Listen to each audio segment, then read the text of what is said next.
อยากกินร้านเนี้ยแต่ดูสิคะคุณผู้ชมคนต่อคิวนะตั้งแต่หน้าร้านน่ะยาวเป็น100 คืนถึงนู่นน่ะเข้าป่าไปแล้วอ่ะอันนี้คือข้าวปั้นฮาวายหรือที่เราเรียกกันว่ามูซูบิค่ะต้องมาลองกินจริงๆอันนี้คืออร่อยมากมากมากเลยค่ะ ฉ่ำมากค่ะ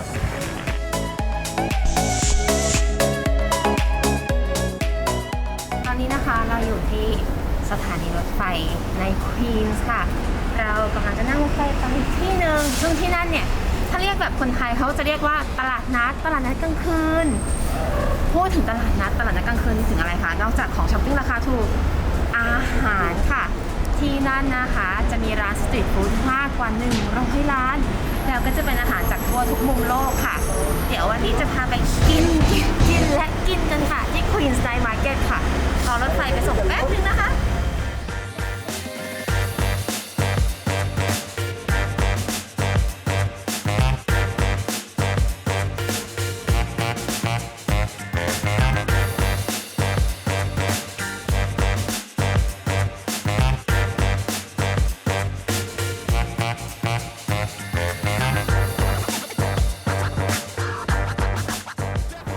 พอลงมาจากรถไฟเสร็จปุ๊บใช่ไหมคะไม่ได้ถึงตลาดเลยนะคะเราต้องเดินไปอีกแต่จริงๆGPS ไม่ต้องดูก็ได้ค่ะนี่เดินตามคนเขาไปเลยค่ะเพราะว่าจะมีทั้งคนที่ไปกับเราแล้วคนที่กลับออกมานะคะในมือเนี่ยก็จะถืออาหารถือของกันมาเยอะมากเลย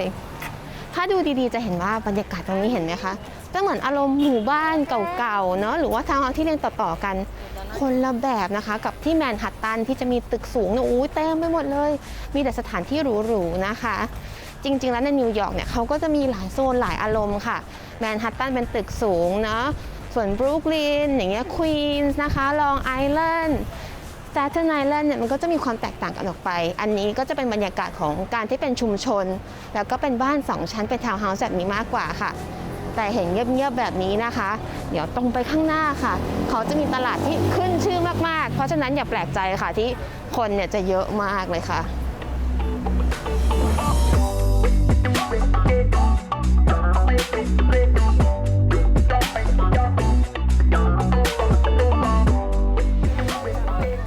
ตอนนี้นะคะเราอยู่ที่ Flushing Meadows Corona Park ค่ะเป็นสวนสาธารณะใน Queens ค่ะ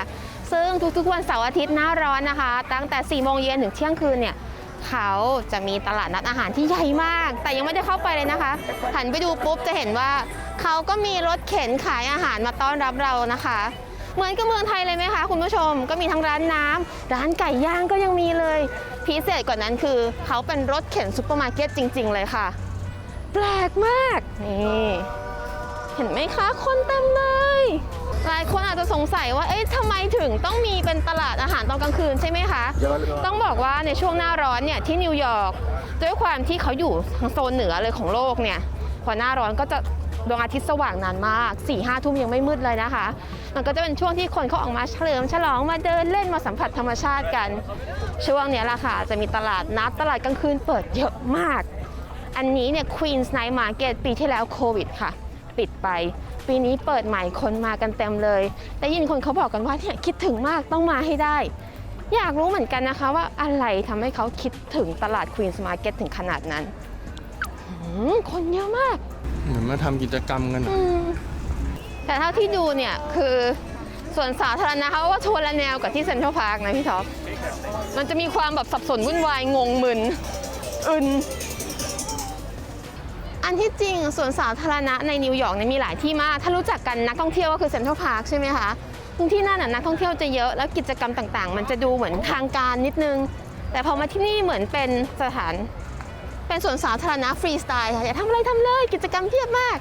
แล้วเข้าไปข้างในเห็นไหมคะ Queen's Night Market ตามมาค่ะ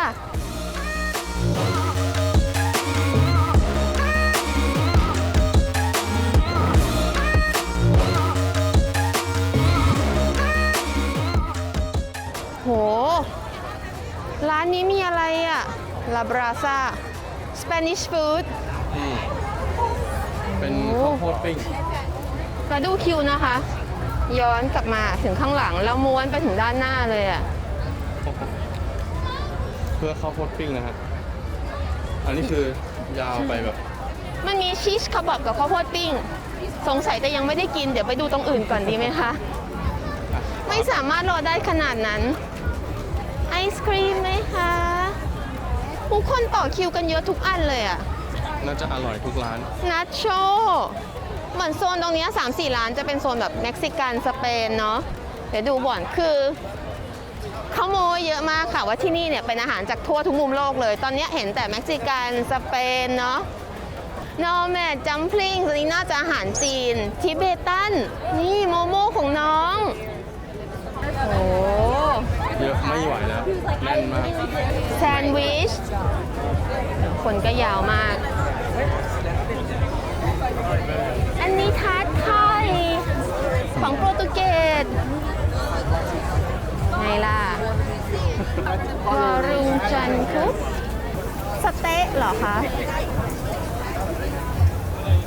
ไม่น่าใช่ มันเป็นหมูเป็นชิ้น บาลีนีสเป็นร้านอาหารจากบาหลีเห็นไหมนี่กี่สัญชาติแล้ว ๆ ไม่เคยนึกนะว่าช่วงเนี้ยคือช่วงแบบโควิดคนเขาก็ยังเป็นกันอยู่ แต่คนออกมาข้างนอกกันเยอะมาก นี่เบงกาลี แล้วก็มีลึกเข้าไป ใช่ คิด ข้างๆ ว่า น่าจะเป็นร้านเสื้อผ้า ใช่ แฟชั่น เหมือนแบบฝั่งนี้เป็นอาหารเนาะกินข้าวเสร็จก็ช้อปปิ้งของกลับก่อน Twisted Potato มันต้องเป็นพวกไอ้นี่แน่ๆเลยอ่ะ มันฝรั่งเจียว ใช่ใช่ แล้วก็เป็นแบบมีซอสให้เลือกหลายๆหน้า โอ้คนเยอะมาก อาหารยูเครนก็มี มันเดดินน่าเราทานอะไรกันดีคะพี่ท็อป นี่ไงเห็นปะที่เป็นเกียวๆอ่ะ เป็นเกลียวๆอย่างเงี้ยน่าจะใช่ เจ๋ง นี่คือเขาต่อคิวกันทั้งนั้นเลย จริงจังมากอ่ะ เดี๋ยวเราไปดูของนู้นกันไหมคะ ไปฮะฝั่งนู้นเหมือนเป็นที่นั่งละ มีคอนเสิร์ตด้วยทุกคน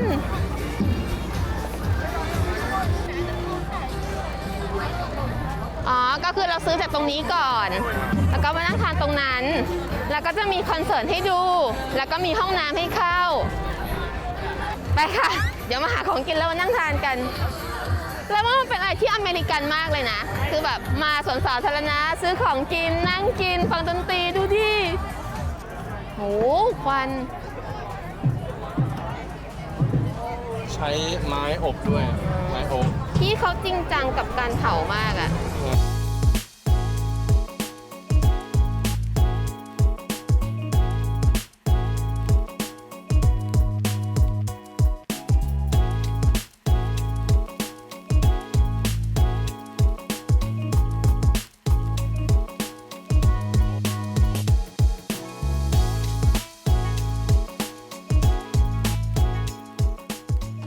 อยากกินร้านเนี้ย แต่ดูสิคะคุณผู้ชม คนต่อคิวนะตั้งแต่หน้าร้านน่ะ ยาวเป็น100 คืนถึงนู่นน่ะ เข้าป่าไปแล้วอ่ะ อยากกินก็ต้องต่อแถวนะฮะ ไงร้านทิเบต ร้านนี้คนน้อยเนี่ยมันเป็นอย่างเงี้ยค่ะคุณผู้ชม พอคนเยอะก็ไม่อยากต่อ คนน้อยก็เหมือนไม่อร่อย ก็ไม่อร่อย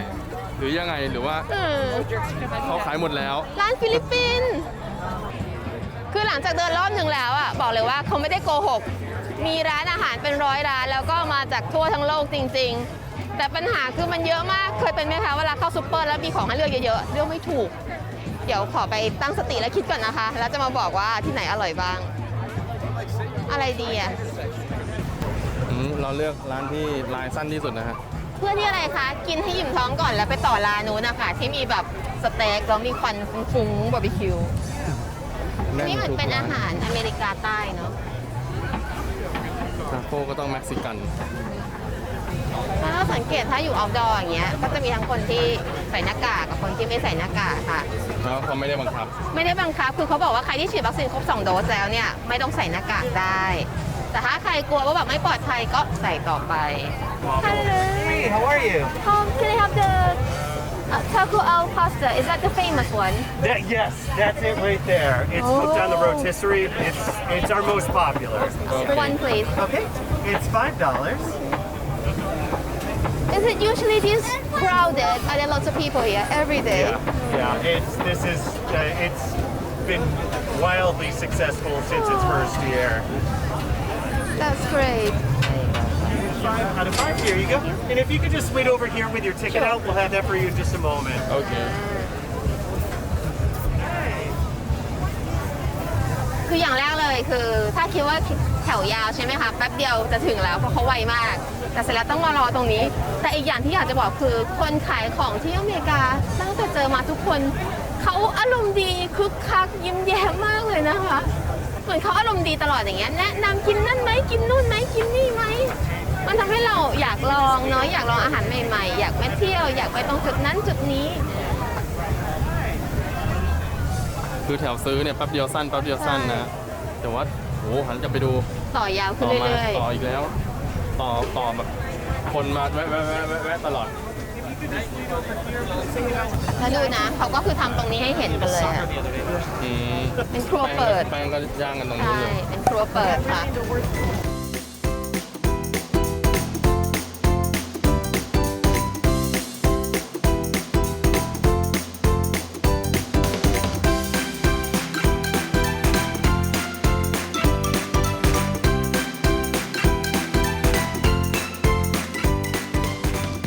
เขาบอกว่าเป็นซอสเผ็ดอร่อยมาก เราจะยังไม่กินนะคะ เพราะเราจะไปกินตอนเราต่อแถวอีกที่หนึ่งค่ะ ตอนนี้เหมือนฝนตกนิดๆแล้วเนาะ ลงเม็ดแล้วครับ แต่ทำอะไรเราไม่ได้ค่ะ อุ้ยดูเค้กก็ทำดิ อันนี้จะกินเมลอนจูสเขาบอกว่าอร่อยที่สุดในย่านนี้ อ่าฮะ ทาโก้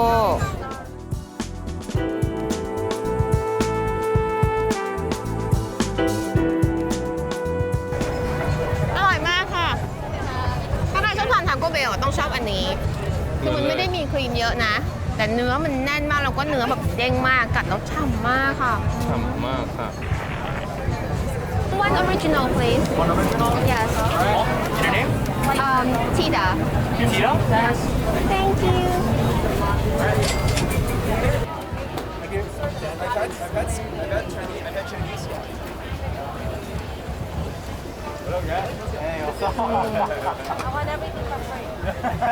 Thank you.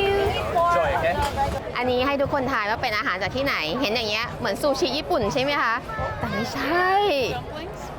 แล้วข้างในเห็นไหมคะ ไม่ใช่ปลานะ เป็นแฮมที่เขาเรียกว่าสแปมค่ะ แล้วถ้าพูดถึงรัฐหรือประเทศไหนที่ crazy ชอบสแปมมากที่สุดเลยก็คือฮาวายค่ะ อันนี้เป็นอาหารมาจากฮาวายเลยนะคะ ซึ่งฮาวายเนี่ยเขาบอกว่าจะมีการฟิวชั่นอาหารเยอะมาก อันเนี้ยก็คือใช้สาหร่ายโนริของญี่ปุ่นลักษณะเหมือนข้าวปั้นญี่ปุ่น แต่ด้านในเนี่ยจะเป็นสแปมหรือว่าแฮม แล้วเขาบอกว่าจะให้ฮาวายจริงๆเลยเนี่ยต้องทอดด้วย แต่เราไม่ไหวนะคะ ขอทานแบบนี้ดีกว่า อันนี้คือข้าวปั้นฮาวายหรือที่เราเรียกกันว่ามูซูบิค่ะ กินเลยนะคะงามรสชาติมันไม่เหมือนซูชิเลยอ่ะ มันเหมือนกินแฮมเบอร์เกอร์ที่ห่อด้วยสาหร่าย เหมือนตัวสแปมอ่ะมันเป็นแฮมที่เขาทอดมาแล้วอ่ะ มันก็เลยมีความเหมือนแฮมเบอร์เกอร์นะคะนักข้าวอ่ะมันไม่ค่อยมีรสชาติเท่าไหร่แต่ซอสด้านบนเนี่ยเหมือนกินแฮมเบอร์เกอร์ทอดสาหร่ายก็ แฮมเบอร์เกอร์ซอสสลัด ก็แปลกๆอีกแบบหนึ่งนะคะข้าวก็เป็นขนมปังนี่เหรอ ใช่ค่ะ เหมือนเบอร์เกอร์ลาบ วันนี้เราจะพยายามกินอะไรที่เราไม่เคยเห็นไม่เคยเจอมาก่อน เพราะว่าเราอยากพาทุกคนเนี่ยไปเที่ยวรอบโลกกันด้วยอาหารค่ะ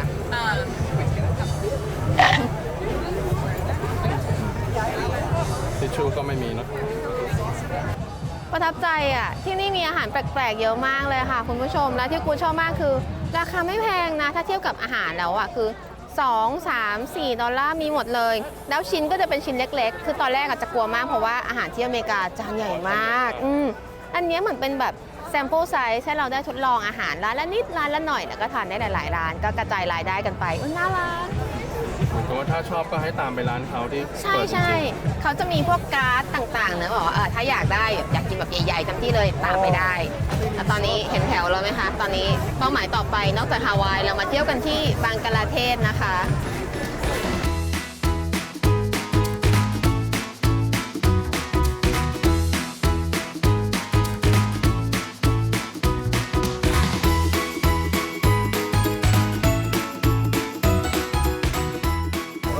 มันเหมือนที่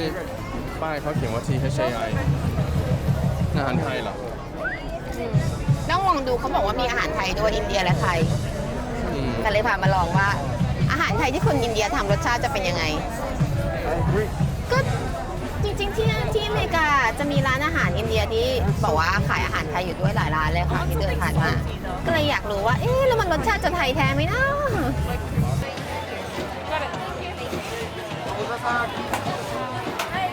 Hi,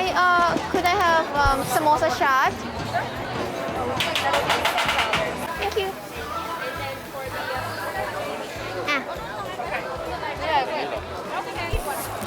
อันนี้เรากินเป็นชาร์ตแทนค่ะ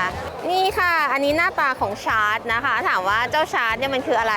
มันคือเหมือนของกินเล่นนั่นแหละค่ะ ทานเป็นออเดอร์ฟทานเป็นเหมือนอาหารหิวๆอย่างเงี้ยค่ะ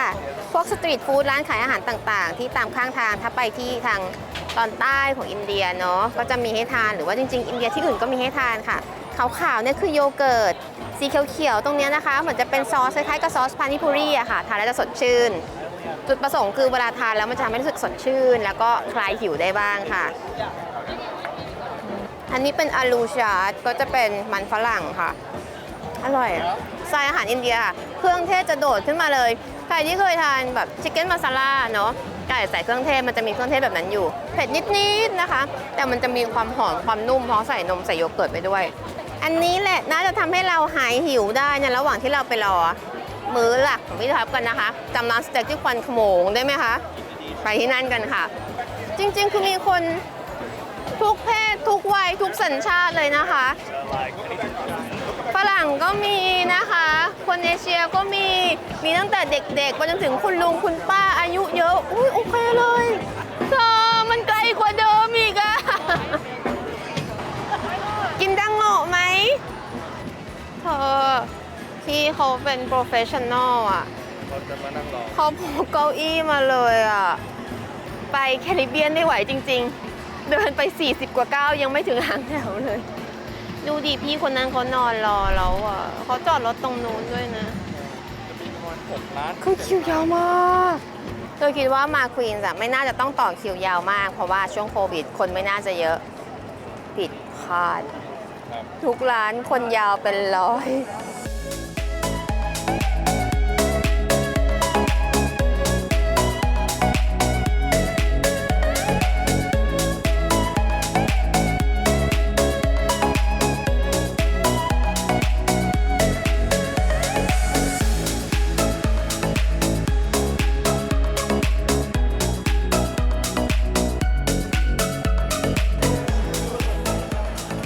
Hi, could I have the value set, please? Which one? The value set. The value set. Okay. Which dango would you like? Which one's sweet? This one sweet. And this one? This one's also sweet. This is brown sugar. This one's sweet soy. เอาอันนี้มา This one. This one. Okay. So it's gonna be $5. Thank you. いただきっとね。はい、チェックお願いします。 Thank you. $15.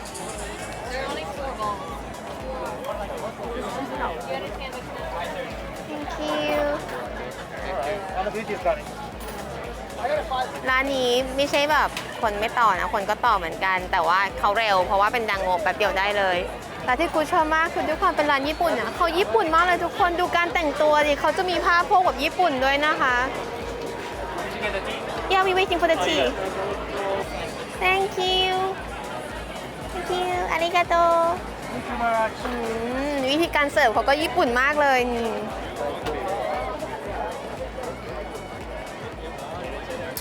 โอ้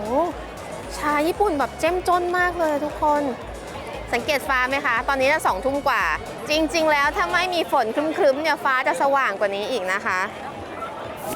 ดังเงาะซึ่งจริง ๆ มันก็คือแป้งข้าวเหนียวนั่นแหละค่ะที่ปั้นเป็นก้อนกลมๆแล้วเอามาย่างแล้วก็เคลือบซอสทีเด็ดเขาบอกอยู่ที่ซอส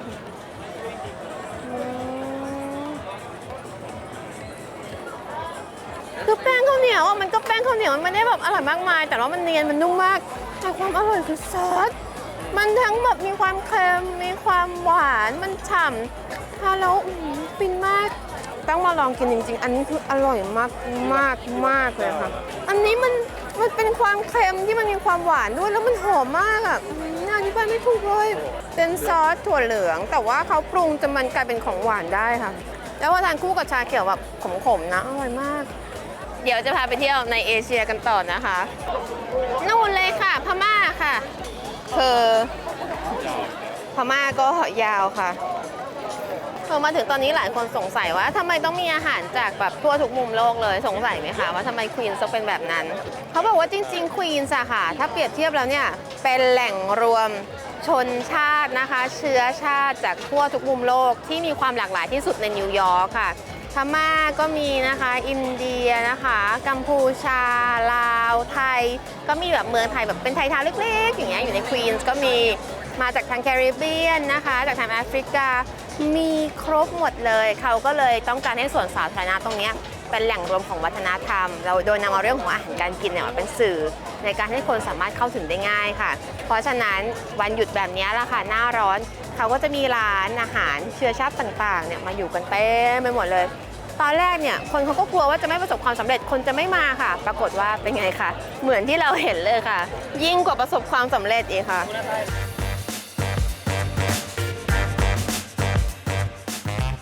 เมื่อกี้นะคะได้ยินเขาแนะนำมาเขาบอกว่าถ้าจะมากันที่นี่ให้เราสังเกตดูน้อยคนมากที่จะมากันแค่คนหรือ2คนปกติเขาจะมาเป็นกลุ่มเพื่อนค่ะหรือเป็นครอบครัว4คน5คน6คนเพราะอะไรใช่ไหมคะเพราะว่าเขาเนี่ยจะได้มาแชร์อาหารกันสมมติอาหารจานนึงเนี่ยมีอยู่6ชิ้นถ้ามี6คนก็จะได้ลองคนละชิ้น1คือทำให้เราเนี่ยไม่อิ่มสามารถทานอาหารนานาชาติได้เต็มไปหมดเลย2คือจะได้มาคุยกันว่าอาหารรสชาติเป็นยังไงถูกใจไหมเป็นประสบการณ์ใหม่ที่สามารถมีส่วนร่วมกันได้นั่นเองค่ะเราก็จะเห็นว่าที่นี่เนี่ยมีทั้งเพื่อนทั้งครอบครัวนะคะมากันเต็มไปหมดเลยแล้วที่น่ารักมากๆคือแต่ละกลุ่มแต่ละคนนะคะเขาก็จะมีสไตล์การแต่งตัวเป็นของตัวเองมีร้านอาหารที่เขาชอบเป็นของตัวเองเหมือนกันเห็นบางคนเนี่ยเข้ามาปุ๊บพุ่งไปร้านนั้นเลยเป็นอีกเทคนิคหนึ่งนะคะสำหรับใครที่อยากจะมาเที่ยวชมงานมหกรรมอาหารนานาชาติที่ควีนส์ค่ะหลังจากต่อคิวมานานแสนนานครึ่งชั่วโมงได้นะคะตอนนี้ใกล้ถึงแล้วค่ะแล้วความน่ารักอย่างหนึ่งนะคะคือที่นี่เนี่ยทุกร้านเลยที่เป็นร้านอาหารของนานาชาติเนี่ยของพม่านะคะแคนเบเดียจีนเกาหลีกูชอบมากเลยเขาจะมีเมนูตัวใหญ่ๆเลยนะคะให้เห็นข้างหน้าแล้วก็จะมีรูปเสร็จปุ๊บก็จะมีชื่อเป็นภาษาท้องถิ่นด้านล่างในวงเล็บเนี่ยก็จะมีเป็นคำอธิบายว่าจริงๆแล้วมันคืออะไรอย่างเนี้ยที่กูจะกินก็คือโคโคนัทชิคเก้นนูโดลซุปคิดว่าน่าจะอารมณ์เหมือนแกงเขียวหวานแน่ๆเลยแต่ว่าไม่แน่ใจเหมือนกันนะคะพอมีอย่างเงี้ยปุ๊บกูว่ามันทำให้คนที่อยากจะมาทานเขาตัดสินใจได้ง่ายว่าจริงๆแล้วเขาอยากทานแบบนี้หรือเปล่าทานได้ไหมก็เลยทำให้ขายดีขึ้นค่ะมันคือโมฮิงง่าหรือเปล่าพวกสวยข้าวซอยใช่ไหมความน่ารักของร้านนี้คือใช้แรงงานเด็กนะคะ อาจจะไม่ได้ใช้แรงงานเด็กแต่ว่าทุกคนต้องช่วยกันทำอาหารกินนะคะเพิ่งรู้นะคะว่าที่เมียนมาก็มีข้าวซอยเพราะจริงๆเนาะเพราะว่าไทยกับทางเมียนมาก็ใกล้กันมากมันน่าจะมีรสชาติคล้ายๆกันเดี๋ยวรอมานานแล้วเดี๋ยวเราจะได้ชิมแล้วค่ะ Hello what's this one called $6 No, Six. what is it called Oh no, cost what? ข้าวซอยก็ข้าวซอยดิเอา one please One? Yeah. One? Oh no, cost what? สรุปก็คือข้าวซอยค่ะบ้านเรา ใส่อย่างงั้นงงเลยอันนี้ใช่ไหม ซอยมัตตบะโรตี ทำไมมันเป็นฟิลอาหารไทยจังเลยอะน้องจะงงไหมอะ ไม่งง นี่ดูความชำนาญ เด็ก thank you น้องทอนถูกด้วย ก็บอกแล้ว เก่งด้วยไวด้วย โอเคค่ะ อาหารพม่าข้าวซอยค่ะ I have a dollar, so I will give you back the thank you ชอบร้อนมาก ไม่น่าเลย ข้าวสวยของเขาค่ะ สรุปคือข้าวซอยแน่ๆเลยค่ะ ถ้าถอดของบ้านเรา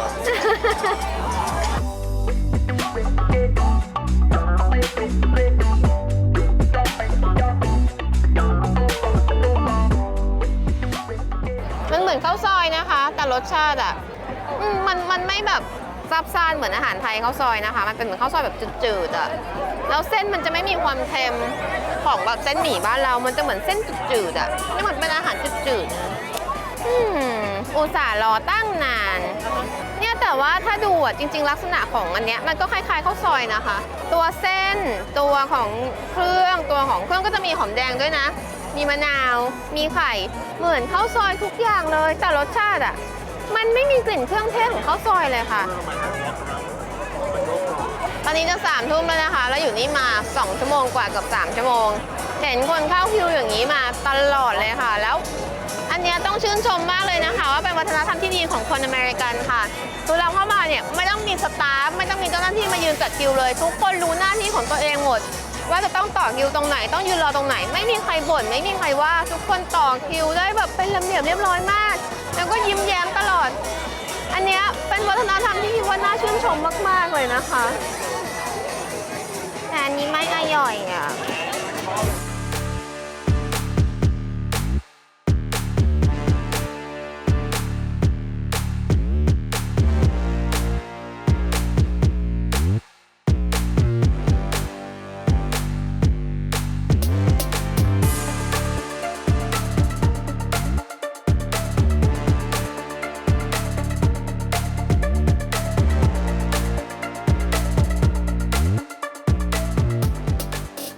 ร้านอาหารจากสแกนดิเนเวียนค่ะ สวยไหมคะแต่ที่นี่ดีอย่างนะคะ คือสังเกตไหมคะว่าไม่ว่าจะเป็นเด็กๆนั่งรถเข็นหรือว่าคนที่เขาเรียกอะไรนะ คนที่นั่งรถเข็นแบบรถเข็นผู้ใหญ่แบบนี้ เด็กๆที่คุณพ่อคุณแม่เข็นรถมาให้ คนเฒ่าคนแก่คนขี่สกูตเตอร์ทุกคนคือเข้ามาได้หมดเลย เหมือนพื้นเขาเป็นพื้นสำหรับการเข้าถึงของคนทุกเพศทุกวัยจริงๆอ่ะ อันนี้เป็นอาหารนอร์ดิกนะคะนอร์วีเจียนจากเมียนมาโนเวย์ค่ะ เรามาฝั่งยุโรปกันบ้างนะคะ หลังจากฝั่งเอเชียยังไม่ค่อยถูกปากเท่าไหร่ค่ะ มีญี่ปุ่นนะอร่อยมากวันนี้ที่กินคือดังโง่แบบสุดมากค่ะ นี่เห็นไหมเขาก็ให้ดูว่าคนเยอะมาก และช่วงนี้เขาเปิดมารู้สึกว่าตั้งแต่ช่วงจุลายก็คือจูนตั้งแต่หน้าร้อนคือมิถุนาแล้วคนก็แน่นมาตลอดเลย ยิ่งวันไหนอากาศดีฝนไม่ตกก็จะเป็นแบบนี้ค่ะ นี่เขาบอกว่าให้ดูที่หน้าตาคนขายว่าตรงไหม น่าจะเป็นนอร์วีเจียนจริงๆ อันนี้เราจะกินแลมสตูค่ะเป็นอาหารขึ้นชื่อของที่นอร์วีเจียนค่ะเขาแต่งตัวน่ารักอ่ะอาจจะเป็นผักดองสีแดงๆอ่ะ Hi can I have one lamb stew please Oh, I just gave my last order to So is there a fish pudding อันนี้หมดที่จะกินหมดแล้วที่เราหัวเราะเยอเขาอ่ะที่บอกว่ามีผักดองคืออันนี้มันคือมีปลาคอสแล้วก็มีผักดองสีม่วงแดงเมื่อกี้ ไม่น่าหัวเราะเยอเขาเลย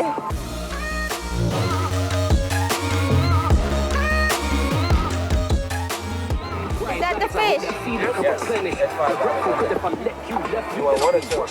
This one. And that's the pickle vegetable. It's very colorful. How do you pronounce that? Fish sprout? My wife is better at saying it. Fish sprout. Fish sprout. Fish cat. Thank you. Fish cat.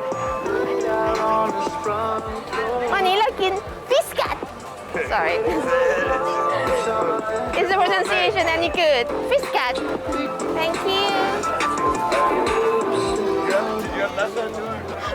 ไม่น่าหัวเราะเขาเลยอ่ะ มันเห็นไหมอ่ะ มันดูเป็นเลือดมากเลยอ่ะ อันนี้คือผักดองของเขานะคะ ซึ่งมันมาเยอะมากอ่ะ น่าจะเป็นบีทรูทแน่เลยอ่ะ เอาเส้นๆก่อนพูดว่าเส้นๆน่าจะเป็นแครอทค่ะ เนี่ยแครอท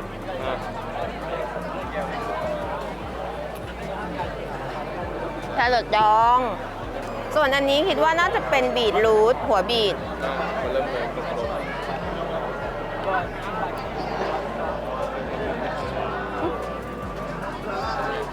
อร่อย มันเปรี้ยวอ่ะ มันดองไง อร่อยค่ะ เปรี้ยวแล้วก็ฝาดในคราวเดียวกัน ส่วนเจ้านี่ค่ะ ด้านล่างสุด ปลาคอส เป็นปลา ใช่ ตอนแรกเขาพูดว่าเป็นฟิชพุดดิ้งอ่ะ คุณก็นึกว่าเป็นเหมือนพวกพุดดิ้งหรือว่าเยลลี่บ้านเราใช่ไหมคะฟิชพุดดิ้งในความหมายของเขาคือ เป็นเหมือนกับเนื้อปลาบดค่ะ ทานคู่กับผักกาดดอง เรียกว่าฟิชกัดฟิชกัด ไม่ใช่วิสกัส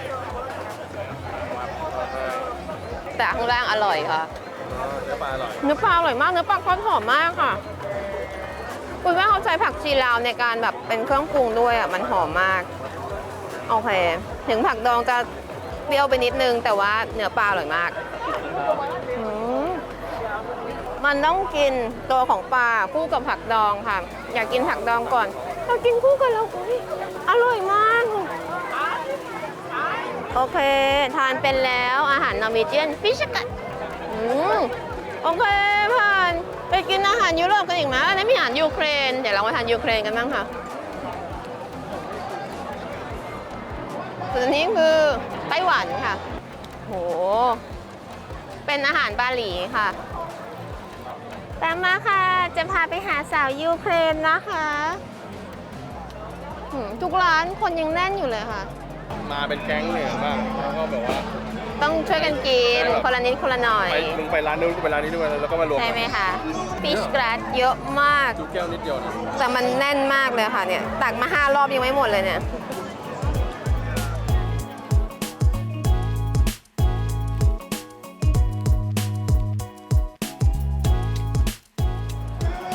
Hi. Is a cold bosh like a soup? So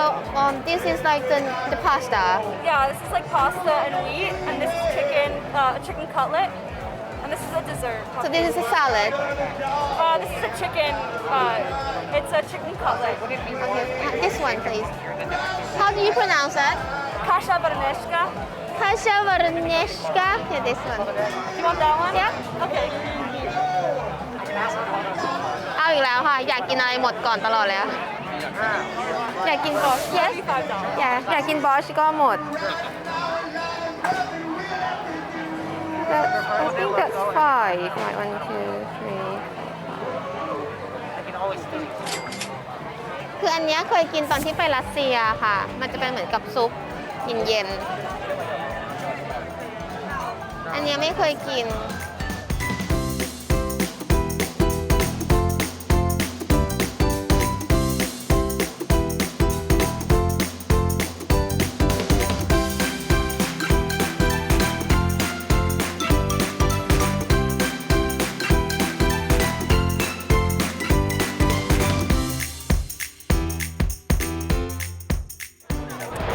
ยูเครนนะคะ คือตอนแรกคิดว่าอาหารยูเครนน่าจะคล้ายๆกับรัสเซีย เพราะเขาอยู่แบบติดๆกันเนาะ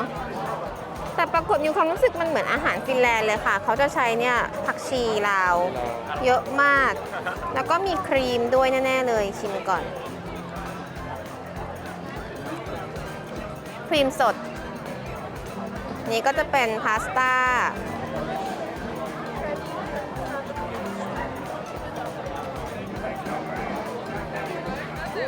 อร่อย คือเขาใช้พาสต้าเหมือนของอิตาลีจริงนะคะ แต่ว่ารสชาติมันไม่มีเครื่องเทศของอิตาเลียนเลยค่ะ มันจะเป็นความแบบเปรี้ยวๆของตัวของผักดองอันนี้ แล้วก็มีความหวานของครีมสีขาวๆเนี่ยค่ะ คือครีมที่เขาตีจนมันนุ่มฟูแล้ว แล้วก็ตัวของเนื้อสัตว์เนี่ยเหมือนเขาใส่พริกไทยด้วยค่ะ อร่อยกลมกล่อมมากเลยค่ะ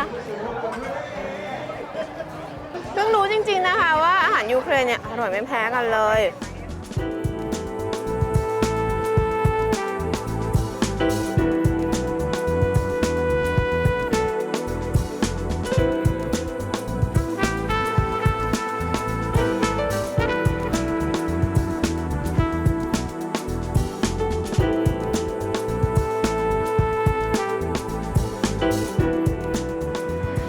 คุณผู้ชมถ้ามองไปรอบๆนะคะ เราจะเห็นว่ามีผู้คนมากมายเลย เหมือนมานั่งปิกนิกนั่งฟังดนตรีกันนะคะสำหรับคนอื่นเนี่ยอาจจะเป็นการนั่งฟังดนตรีเพื่อความเพลิดเพลิน แต่กูเนี่ยมานั่งตรงนี้พร้อมยกธงขาวนะคะ ไม่ไหวแล้วค่ะวันนี้ อยากจะโม้ว่าตอนแรกเนี่ยบอกกับทุกคนไว้เลยว่าจะพาชิมให้ครบทุกร้านเลย ทุกเชื้อชาติปรากฏว่าไม่ไหวจริงๆเลยนะคะ ตอนนี้เนี่ยอีกไม่กี่นาทีก็จะ4 ทุ่มแล้ว แต่คิวยังยาวมากเลย แถมตอนนี้ก็กินไป 7-8 ร้านแล้วอิ่มจนกินไม่ได้อีกแล้วนะคะ เอาเป็นว่าถ้ามีโอกาสเดี๋ยวจะมาแก้มือที่นี่ค่ะ แต่วันนี้นะคะก็หวังว่าคุณผู้ชมเนี่ยจะได้ความสุขความสนุกแล้วก็ความรู้เกี่ยวกับเรื่องราววัฒนธรรมทั่วโลกผ่านอาหารการกินของแต่ละชนชาตินะคะแล้วนอกจากนี้ก็คงจะได้เห็นแล้วว่าวิถีชีวิตของคนอเมริกันในวันหยุดนั้นมีความสุขยังไงกันบ้างค่ะยังไงใครมีโอกาสมาเที่ยวอเมริกาแบบนี้กันบ้างนะคะ